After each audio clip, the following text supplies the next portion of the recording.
Look at that screen. So great. Pretty good. Hello, everybody.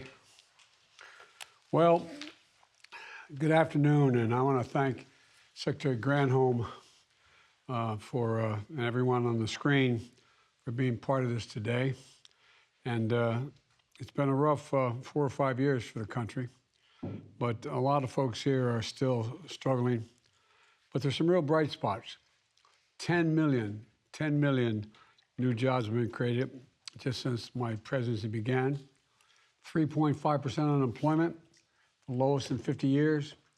Nearly 700,000 manufacturing jobs created since I took office, and y'all are going to create a lot more up there on the screen. And some people gave up on American manufacturing, but not me, not the Secretary, not the American people. Because where in the heck is it written that we can't be the manufacturing hub of the world? Well, we are now, and that's what we're going to be talking about today. It's about my industrial strategy to bring America back, manufacturing and industries of the future, semiconductors and clean energy.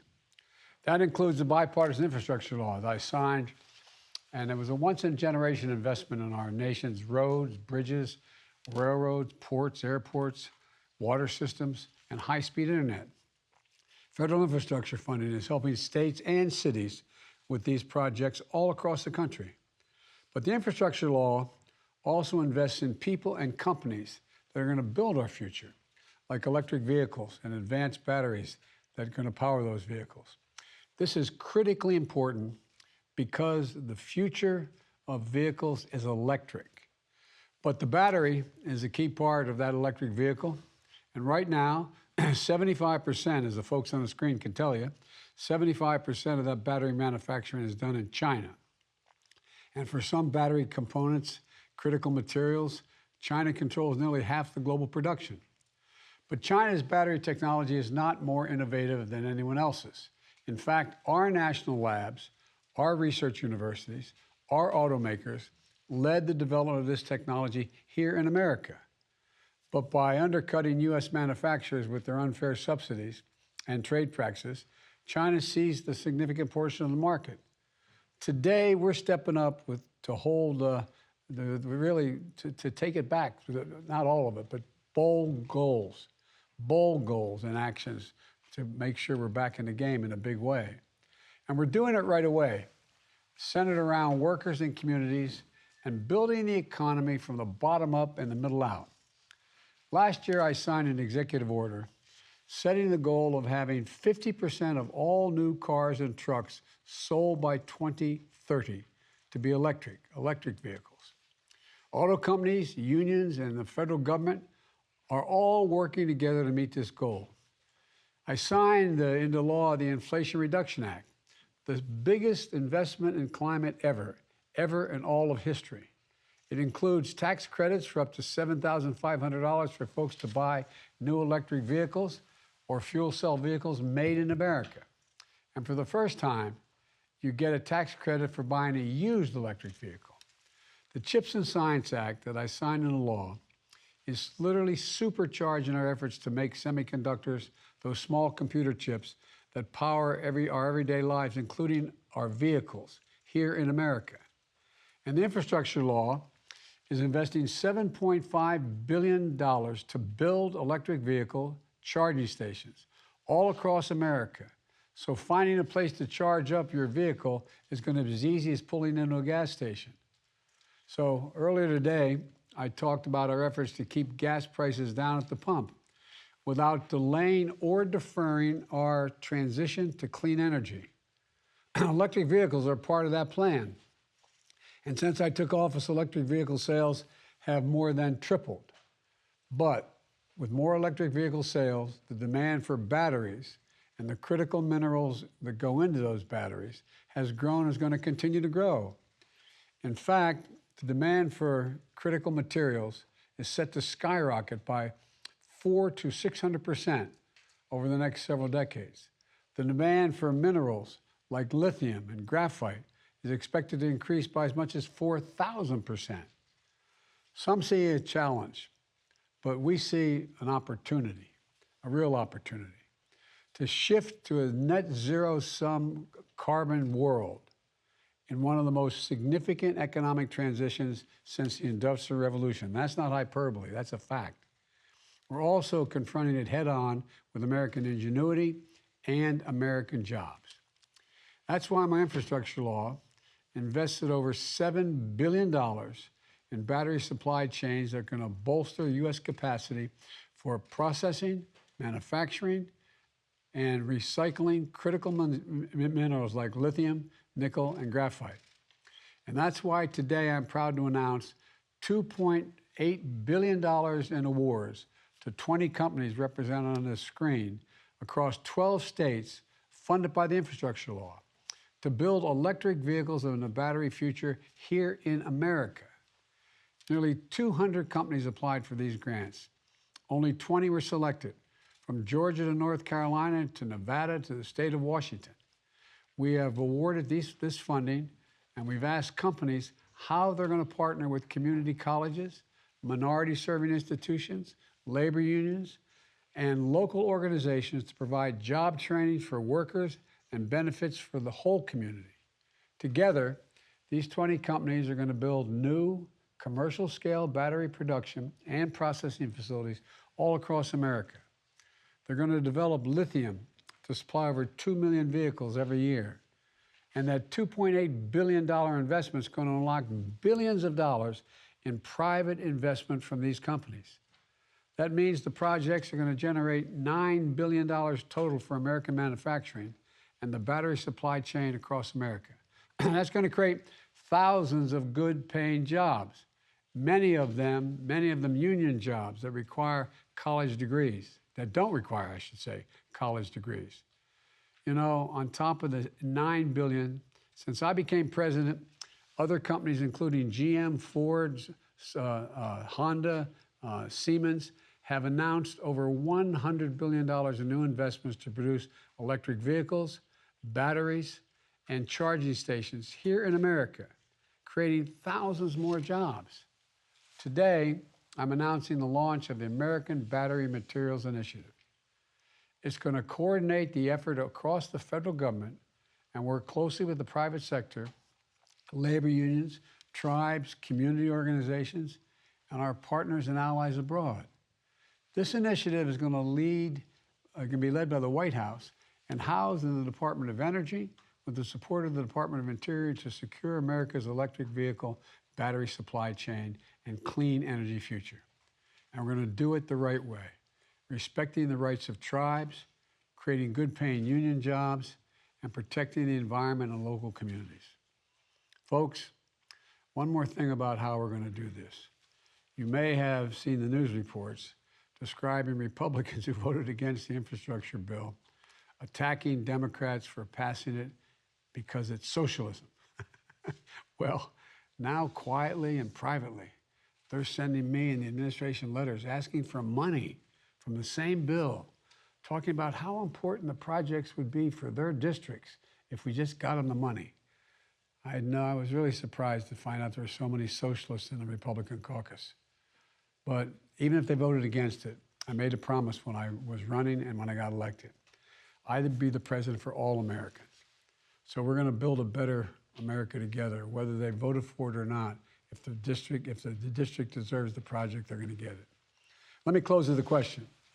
I asked many business leaders, when the United States decides to invest considerable resources in a new industry that we need to build up, does that encourage or discourage businesses from getting in the game?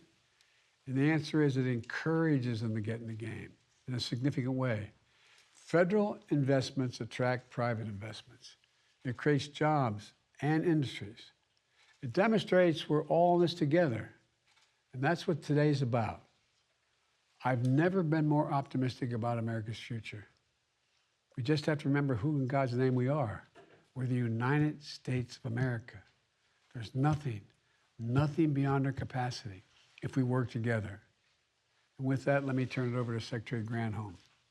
Madam Secretary.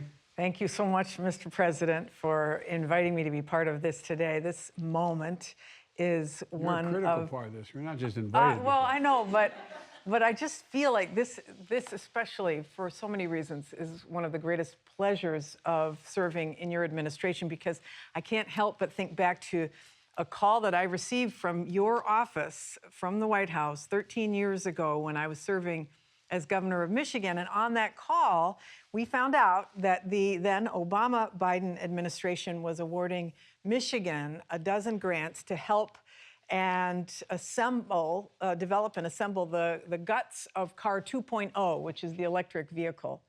And I remember telling my staff then, this is a game changer for us. Our state's economy, as you know, because of the bankruptcies, was at rock bottom amid that crisis. But you lifted us from our knees and saved us, gave us opportunity. And that opportunity now being reflected in the next step of battery making in America. So the commitment to have us head where the globe was heading, into clean energy and to these new jobs, good paying jobs that it could bring. Those grants at that time generated thousands of jobs for Michigan. They gave confidence to the industry, helped us develop a renaissance. So imagine what these grants are going to mean for these communities that are represented here. I'm just so honored to be part of this, because the companies behind these projects believe that with this agenda on the books, this is the time to bet big on a clean energy boom that's made in America. They're putting their own investments on the table to help build up this battery supply chain that we need to make this all-electric future of transportation real. And together, we're seizing this opportunity together to boost American competitiveness and strengthen local economies and create 8,000 jobs, good-paying jobs all across the country. So 13 years ago, Joe Biden visited Detroit to announce grants that would make Michigan a leader in American EV battery production. I was proud to stand with you then, sir. I'm proud to stand or sit with you now here at the White House as we set to make America a leader in global electric vehicle battery production. And I know we've got all these great people here on the screen who are the grantees, the awardees, who are going to make this happen across the country. I want to ask a couple questions and, of course, invite you to participate, sir, as you see fit. Let's start with Phil Brown. Phil is the president of ICL Group's Phosphate Specialties Solutions. And Phil, my understanding, you're there in St. Louis, that your St. Louis plant is going to employ more than 150 people. And I wonder if you can tell us about the work that you're doing there with unions and make sure that the folks in the surrounding community can take advantage and can access these good-paying jobs. Absolutely, Secretary Granholm and President Biden. We are excited. We really are excited. St. Louis has a rich history of manufacturing, and we have a big part of that, and we are really proud to be a part of that. We've been manufacturing here on the Mississippi River for over 140 years in South St. Louis, and we're excited to bring these 150 new manufacturing jobs with the support of our local union. We have our local union presidents, Mark Smith, here with us. We've had great support with them and the local community around this project. And, we're also going to bring a couple of dozen STEM and science engineering type of roles. And we're doing a lot of outreach with the local community to make sure that those jobs are coming from our local diverse communities here in St. Louis. Phil, you mind if I ask you a question as well? Absolutely. Understand this plant's the first of its kind in the United States. How's this plant going to strengthen our battery supply chain in the United States? Absolutely, and you're absolutely right. This will be the first of its kind in the Western world to produce lithium iron phosphate. And it's really going to utilize our abundant resources that we have here in North America and the USA to develop a secure supply chain that the entire industry can rely upon, that they can get the materials that they need to make their investments to develop the further downstream products from where we will start. It's expected that lithium iron phosphate will be something like 30% of the cathode types of lithium batteries in the future. And that's huge. And it's important that we show the support from ICL's perspective. You've shown the support from the US government side to support those clean energy initiatives. And last, I would say the technology to produce lithium iron phosphate was invented here in the US, and it's time to bring the manufacturing of it back to the US as well. I have one more question, if I may. One of the things that has excited me about what we're doing here and beyond is that a lot of these jobs are going to be good paying jobs that do not require a four-year degree. Are you reaching out to the community colleges? You're reaching out to the community writ large to let them know that they could qualify for some of these jobs? Absolutely. We have a number of different ways that we work locally with civic organizations, student-based organizations, community colleges, our local unions, to make sure that we're recruiting, training, and enabling those people for these jobs. We work with organizations like Construct Reach that reaches out to high school students coming out of school to make sure they're aware of manufacturing jobs and construction jobs, that they know what the opportunities are. Our partners in this project as well, people like McCarthy, we have aligned goals around those things. They're great supporters of pre-trade union programs, apprenticeship programs, and we'll be working together with civic organizations like Greater St. Louis, who was part of the Build Back Better plan and putting forward a plan for St. Louis as part of that, and making sure that we're reaching out to our local communities and making sure that we represent the diversity of St. Louis in these projects. Well, that's great to hear, Phil. Thank you very much. All right, that's so awesome. Thanks, Phil. Let's now go to Kimberly Medford, who is the president of NTEC. Kim, I know that your company has plants all across the world and you produce battery separators. Lots of places to invest across the globe. Tell me, why is NTEC choosing to scale up operations in the United States? Oh, you're muted. I wonder if we You're can still unmute muted, you. Kim. Wait, Kim. Wait, can you hear? Can you hear us? Because you're muted. You're muted. Sorry about that. There we go. It's okay. That is my failure to follow instruction, even though your team was amazing, Mr. President, in helping us to know what to do. Thank you both so much for having us here today. You're right. You could do this in lots of places in the world. And I just really want to start by thanking our local delegation for how supportive they've been in Oregon. Senators Wyden and Merkley and Congressman DeFazio and Schrader and the whole Oregon delegation have been just amazing teammates in the overall effort to really spur the U.S. to a leading role in the global adoption of clean advanced battery technologies. You know, we've all experienced supply chain disappointment in the last couple of years, driven by foreign imports. Investments in trusted U.S. supply just simply mitigates these risks. We want to be part of creating more American jobs, producing the most advanced technologies for batteries in the world to the cleanest environmental standards right here in the United States.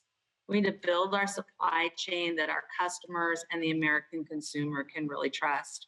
We experienced great growth since we started building separators for lithium batteries back in 2001 in Oregon, and our early success was in China.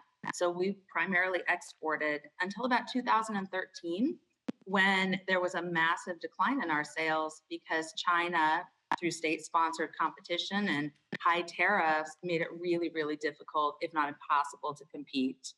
But we continued to innovate. We did that in the United States. And we just remained confident that the US domestic lithium battery market and the EV market would develop here. And here we are. So the strong support from you, from your administration, is exactly what we've been hoping and planning for. And now we get the fighting chance to compete globally right here from the United States with American operations. We fully expect the US battery and EV markets to grow rapidly. We know speed and scale are important, and we're vertically integrated to make the most of our own production equipment and are ready with our investments in both Oregon and Nevada to produce that equipment and scale rapidly. So commitment to supply chain, the growth, the longevity that we all need for this EV market that's finally here. We're super excited about it and incredibly confident that it's the right thing to do to make our product with US labor to US environmental standards and without risk that we all stand to face with imports that could stop at any time. May I ask, I have two questions, or actually Yeah. one comment and two questions. I think I should acknowledge, which I have in the past, one of the really significant changes that took place was in the first year. I had the CEOs of all the major American automobile manufacturers out on the lawn of the White House. And that's when Mary Barra, president of General Motors, said after having a very different view that she was going to go all electric and she's going to move in that direction. And so I think she deserves, because then every other company lined up. But one of the things that I always tell my staff, we assume that everybody knows what we know when we're speaking. And there's going to be people listening to this who aren't part of this industry. Can you explain what a separator is? Sure. Because I want to help the press. Absolutely. So you can kind of see right behind me these rolls of white film. So a separator is the insulator that goes between the anode and cathode in the lithium battery. It allows for the ions to flow, but it protects those two components from touching, which we all know is a bad thing. It creates a minimum a short and a maximum a fire. And so it's a very important insulator. And that is what we make. Thank you, Madam President. You're welcome. Awesome. Great. Thank you, Kim. Let me turn now to Kent Masters, who is the CEO of Albemarle, which is a global company with a home base in North Carolina. I understand, Kent, that you also have close ties to the region as well. I wonder if you can tell us about your plans to work with the community to ensure that they too are benefiting from the investments. Yeah, so our headquarters is based in Charlotte, North Carolina, and the facility where I'm at today is in Kings Mountain, North Carolina, about an hour from Charlotte. And we plan to open a new mine here. It's actually a brownfield mine that we've owned for quite some time. It was shut down in the 80s. And with this grant, we'll be able to start up the mine, but the grant is for a separator facility that will employ about 200 highly skilled full-time jobs and another couple hundred roles during construction. Those will be, the 200 will be long-term roles, highly skilled, $90,000 a year or so salary base. And then we are working locally with the community with Cleveland Community College, a local community college. About $5 million of the grant is going into a program to teach the skills that are necessary to apply for these roles. So we're working locally with the community to teach the local workers how to apply for those jobs and the skills necessary to be successful working with us. Can I ask a question? You don't have to ask me. You should just Kent, I'm told this new plant's going to produce enough lithium to help power 750,000 vehicles a year. And tell us about how this could be a game changer for the battery supply chain in the United States.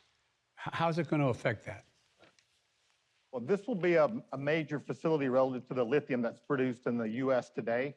So we're a world leader in lithium production. We're one of the few companies producing lithium from U.S. resources. We do that today in Silver Peak, Nevada.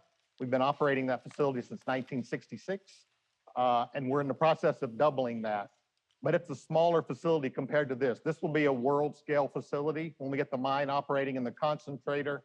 And then we're also actively looking for a location in the U.S. to build a conversion facility. So after we recover the product from the mine, we concentrate it, then we go through a conversion facility that makes the high-quality lithium salts that are necessary for the EV battery industry. So it is from the resource in the ground, converted in the U.S., processed to the high-quality materials that ultimately will go into a battery manufactured in the U.S. So it is that full supply chain.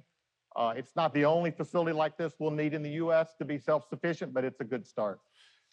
What kind of response you getting from the community? Are they aware of what's about to happen in terms of the expansion? Yeah, so this facility is operated. So Kings Mountain, the mayor refers to the town as a mining town. It's got a history because mines have operated here, and there is a quarry next door to this. So mining has been operating in this town for quite some time. We've engaged with the community. So we mine in other parts of the world, and part of our DNA in the organization is to engage with the local community. Yep. And bring them along with the project. So we're in the process of opening a storefront in Kings Mountain, the downtown area, where we'll hold town halls. We've had a couple of town halls, but not in that facility yet. We'll talk to the community. We tell them what's happening. We get their input.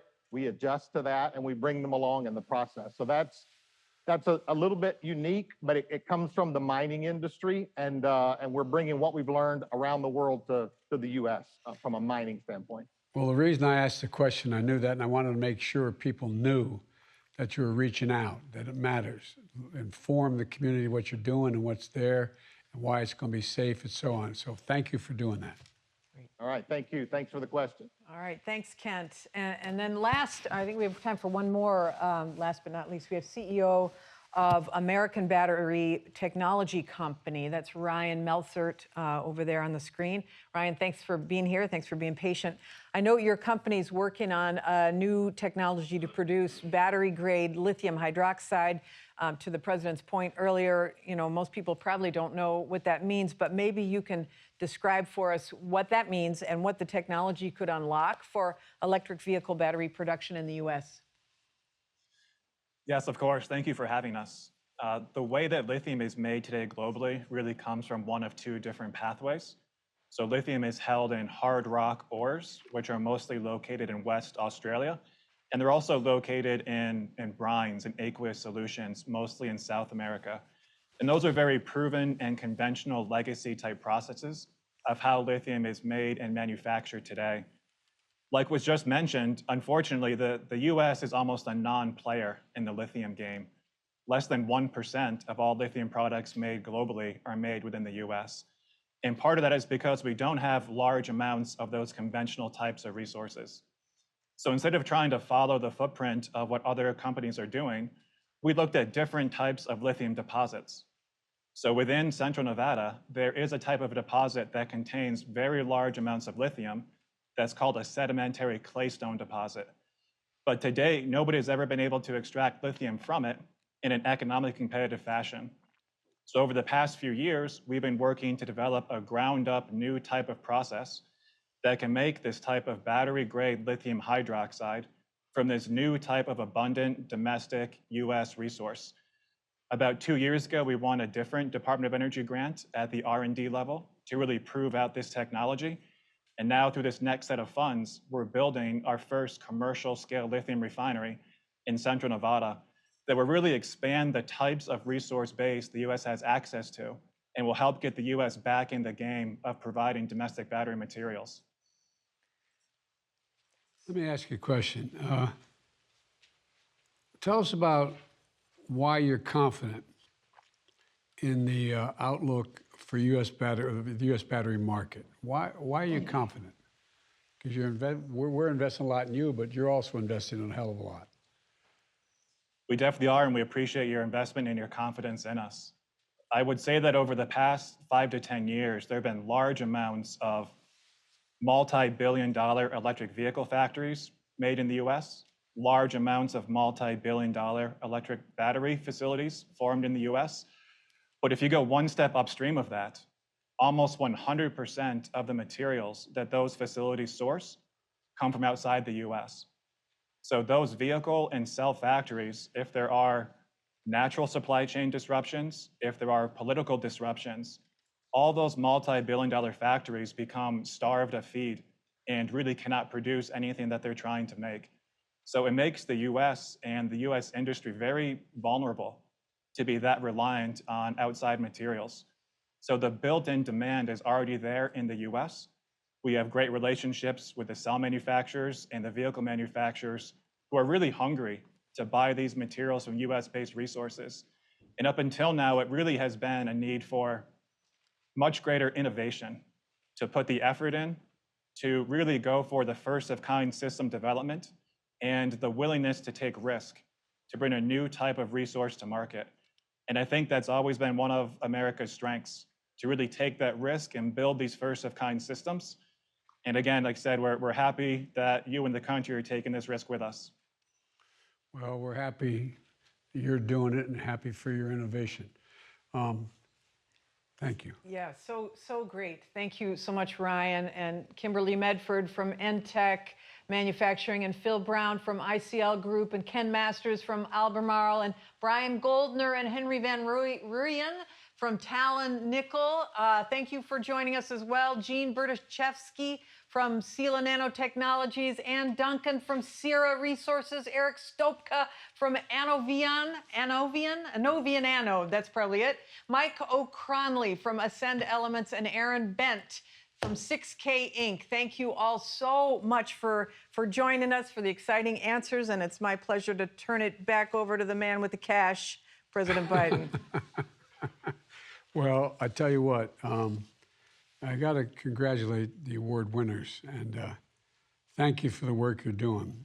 I wasn't joking when I said the changes that are about to take place, are taking place now in the next 10 years, are going to have more impact on the world and our country than all the changes in the last 30, 40, 50 years. I really mean it. This is like a new industrial revolution. I mean, we're talking about literally a different world and a safer world. And I am, you know, I think it's, you know, I've been asked by other world leaders, can I define America? And Xi Jinping, I traveled thousands of miles with him when he was vice president. I was vice president in China and the United States. And we were in the Tibetan Plateau, and he looked at me and said, can you define America for me? I said, yes, one word, and I mean it. Possibilities. Possibilities. It's made us the ugly American in the sense that we thought we could do anything. But everything we set our minds to do, we've been able to do. Been able to do. And it really is amazing what you all are doing.